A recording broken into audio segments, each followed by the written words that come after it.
Assalamualaikum warahmatullahi wabarakatuh. Perkenalkan, nama saya Feromka Nindya Lucy Zahada dari jurusan Rekam Medis dan Informasi Kesehatan Prodi D3 Rekam Medis dan Informasi Kesehatan. Di sini saya akan mempresentasikan hasil dari artikel yang saya tulis dengan judul Peran Rekam Medis sebagai Alat Bukti Malpraktik Medis. Yang pertama ada pendahuluan.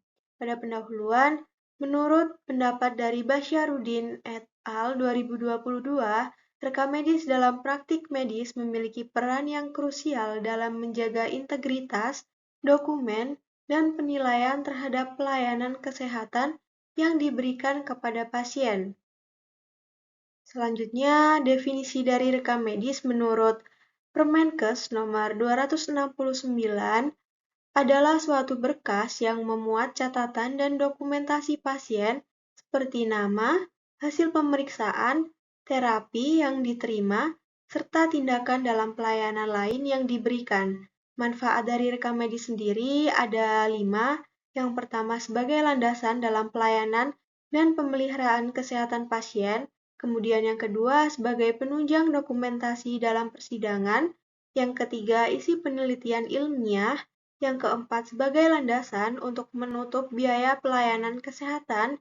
Yang terakhir, sebagai informasi untuk pembuatan statistik kesehatan. Selanjutnya, keakuratan dan keterpercayaan rekam medis sebagai bukti dalam kasus malpraktik. Rekam medis bukan hanya sebuah catatan, melainkan representasi konkret dari diagnosa, tindakan pengobatan, perawatan, biaya, serta prosedur medis yang tepat yang diberikan oleh dokter. Kemudian malpraktik medis sendiri merujuk pada kesalahan yang dilakukan dokter dalam praktik kedokterannya, menyebabkan kerugian seperti luka, cacat, bahkan kematian pada pasien. Namun, walaupun rekam medis diakui sebagai alat bukti sah, bukan berarti secara langsung memiliki kekuatan yang mutlak. Kasus malpraktik medis dalam hukum membutuhkan kebenaran material.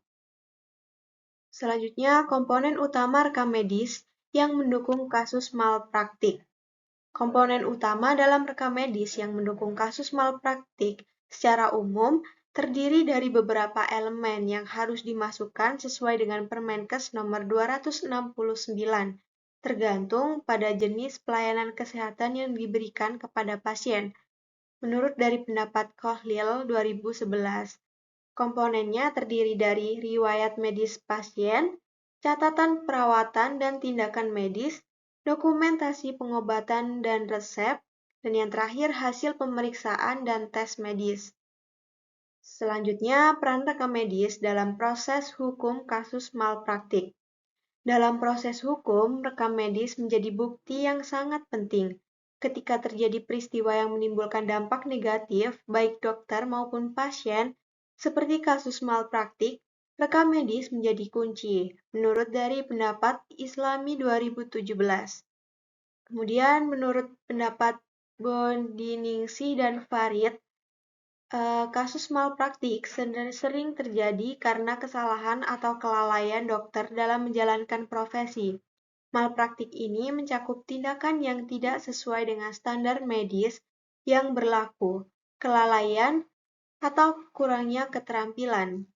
Dan yang terakhir, menurut dari pendapat Haryanto 2015, untuk diakui sebagai alat bukti yang sah, rekam medis harus terperinci dan ditandatangani untuk menjamin keakuratannya.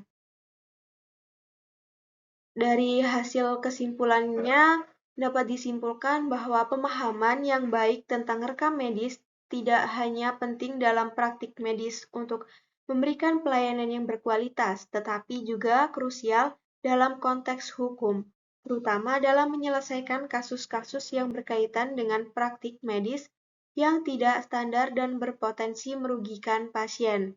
Sekian presentasi dari saya, kurang lebihnya mohon maaf. Wassalamualaikum warahmatullahi wabarakatuh.